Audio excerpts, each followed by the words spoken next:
Welcome to the Respectful Divorce Podcast. I'm your host today, Tim Crouch. If you're considering a divorce, it's important to know that you have options for how you divorce. On the Respectful Divorce Podcast, we explore those options and provide advice from divorce professionals.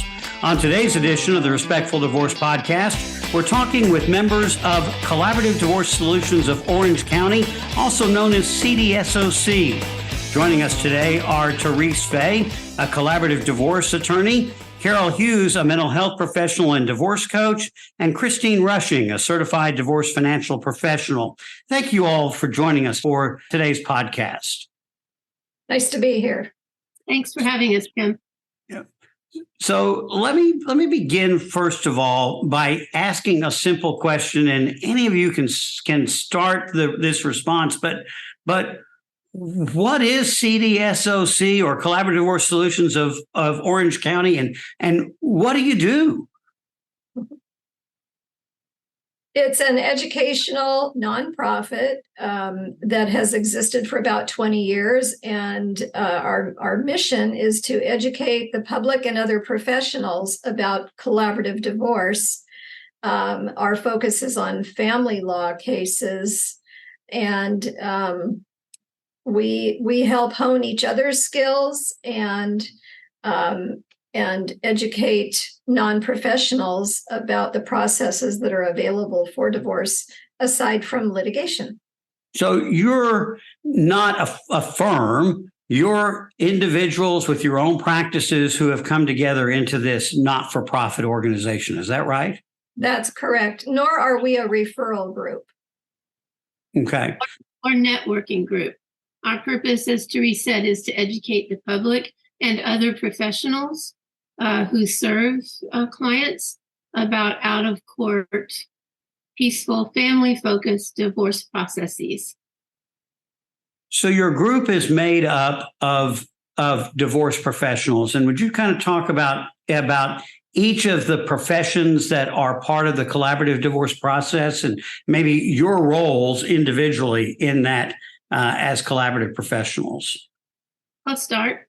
So I'm a mental health professional licensed in California, and I've been involved with the collaborative divorce movement since 2003 when our practice group was formed.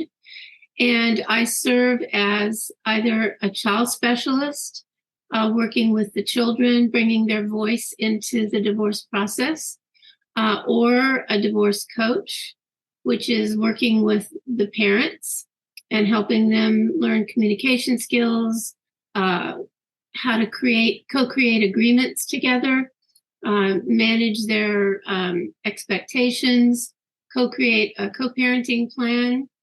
And then I also serve as a family specialist sometimes, which combines the role of divorce coach and child specialist. So I would be neutral to both parents, and then, of course, work with the children as well. And I serve on the collaborative teams, which are comprised of the two collaborative attorneys, a neutral financial specialist, and then at least one mental health professional. We all work together as a team to help the families achieve what they want to achieve in their divorce process. Christine, what the role of the financial professional? What is that about? Well, I'll piggyback on that very last thing that Carol mentioned as far as helping the families achieve what they want to achieve. So one of the things that we're doing is really getting an understanding of where the families are and what they are looking, what their goals are for their family on the other side of the divorce. So as far as the financial process goes, we're helping them understand kind of the big financial picture, right? Where they are, what they have, understand the options that they might have for, say, dividing their assets and debts and setting up support, and understanding what the implications are of each of those different options so that they can make really intelligent decisions that fit with their goals.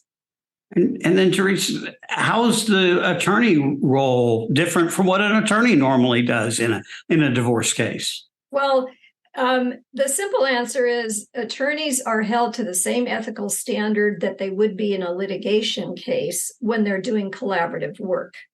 It's a common misconception that somehow we don't act like regular lawyers, which is not true. So we provide legal information. We draft legal documents. We prepare the judgment, which is the formal agreement that gets filed with the court and any other court filings for that matter. We still provide legal information to the clients and discuss with them legal implications of decisions that they are asked to make. And so we are full service in the sense of being family law attorneys. But I think the key is we act as co-equals with the other professionals on the team. And we do what we are trained to do. The mental health professionals acting in their various capacities do what they're best trained to do, and then the financials do what they're best trained to do. So with the benefit of the input from those other professionals, we really are able to look at our clients' needs and wants and goals with the benefit of information that typically isn't as fully available in a litigated case. So if I'm a client and I'm looking at all of these professionals that are going to be part of the divorce, I'm thinking, oh my gosh, this is going to be really expensive. From what I understand, that's something of a common misconception is it's not as expensive when you bring in the mental health professional and the financial professional for a number of reasons. Why is it less expensive than litigation might be? So the research that the International Academy of Collaborative Professionals has done indicates that the same divorce, if it were in litigation versus in the collaborative process, is about 60% of what the case would have cost in litigation or less, 60% or less. And the reason is because typically the financial neutrals and the mental health professionals bill at a lower rate than the attorneys do.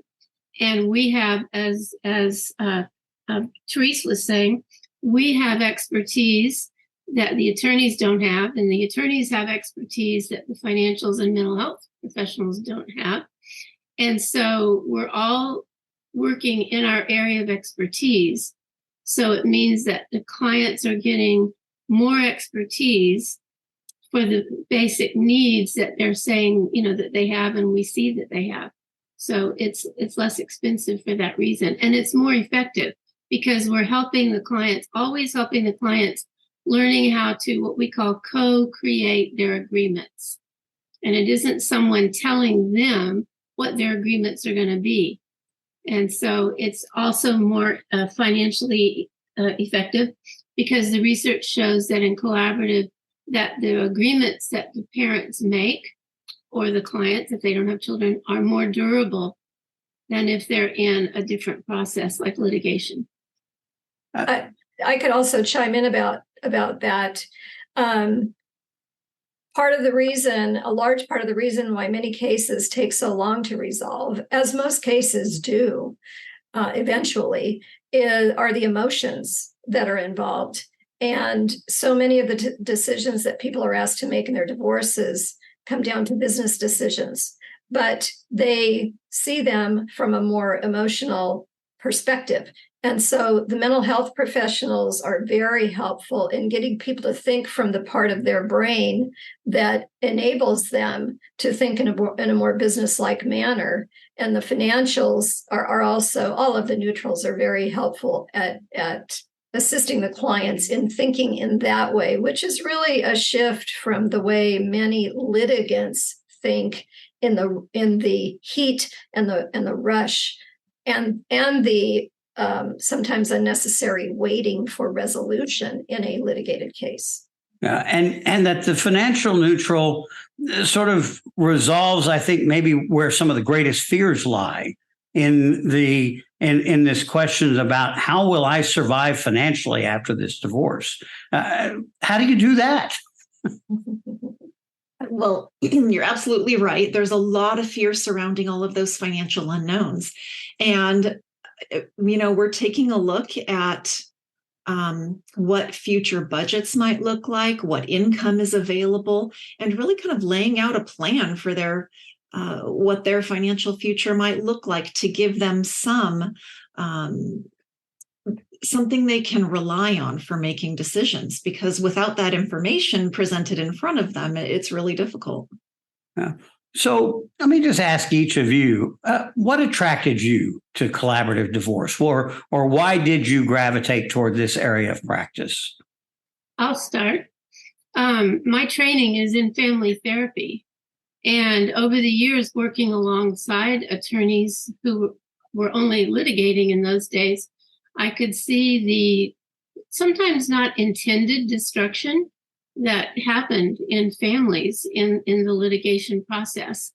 And it was very frustrating to me. And when I heard about the collaborative divorce process that was family focused, as I said earlier, a peaceful, respectful process that was empowering clients where they were making their own decisions versus attorneys in litigation are often telling their clients this is a good deal, do this, do that, don't do that.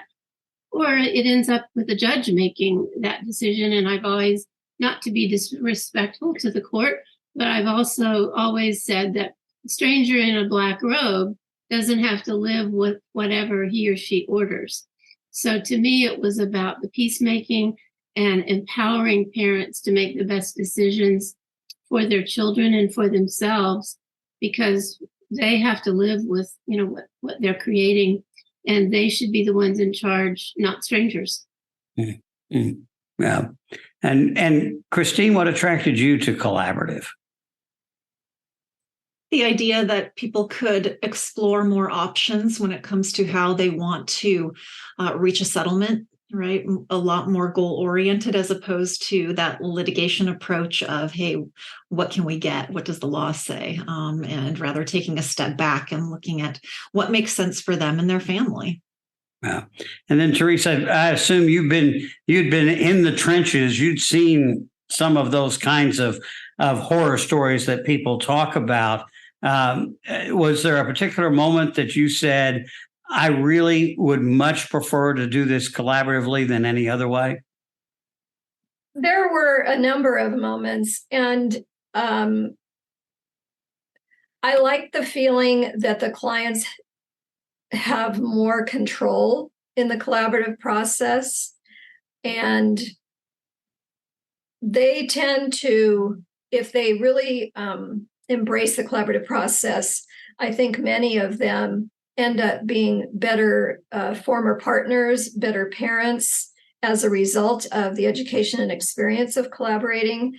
And for me, on a personal level, working with other collaborators and other peacemakers was life-changing in my career, for me personally, because it makes the work so much less antagonistic.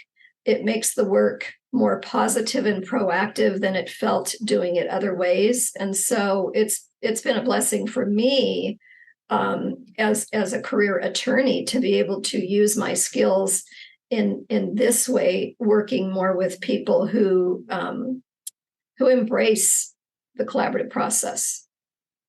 So the name of this podcast is the Respectful Divorce Podcast, and what we'll talk about in here at the end of the program is Divorce with Respect Week that's coming up in March. But to each of you, what does it mean to divorce with respect? What does that mean?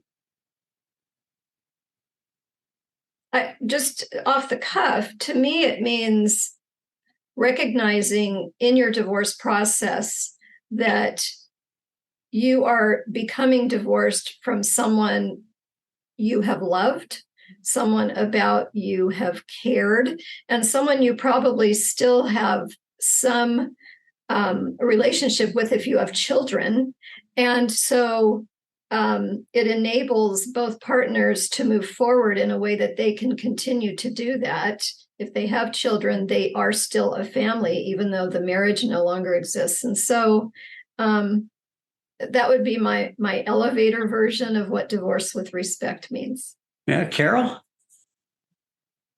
Oh, there's so many things that I could say. I was thinking as Therese was talking There's a term that's used about litigation, and again, I'm not throwing any litigators under the proverbial bus, but it's called an adversarial process, because that's just how the law is, and the training. And so, to me, divorce with respect is to not see your former spouse, maybe your co-parent if there are children, as an adversary, but as someone with whom you're working to co-create, as I used that phrase earlier, that word earlier, to co-create what you're going to be doing today, tomorrow, and way into the future, so that you have a buy-in as parents, and that you can hopefully, because I know what's best for kids is that the parents can continue to respect each other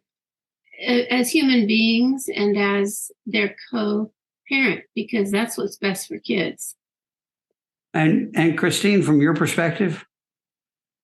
Yeah, I think when I think of divorcing with respect, think about what might be required for both of them to walk into the room and complete their divorce and that entire divorce process in a way that they can look back on it and hold their head high when they think about how they conducted themselves throughout that process. And, Carol and I think Therese too probably touched on the children and what that, relationship looks like on the other side. But I think being able to look at themselves and feel that they walked through the process respectfully, and that perhaps their children can look at it as a process that where respect was maintained is such a benefit. And that's kind of how I think about it. I heard somebody one time say that the question is, if your kids, when they're grown, saw what you did during this divorce, would they be embarrassed or proud of you? Mm-hmm. That's exactly it. Yeah, exactly. Yeah. All right. Well, thank you all for joining us today. If someone wants to contact any of you, what's the best way to get a hold of you? And Teresa, I'll let you go first. Sure. Our website is cdsoc.com, which stands for Collaborative Divorce Solutions Orange County.com.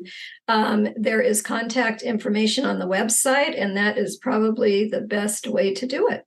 Okay. And Carol and Christine and all the other members are all listed on the website so that you have the opportunity to talk to any of those who have been on the show today or anyone who's a member of Collaborative Divorce Solutions of Orange County.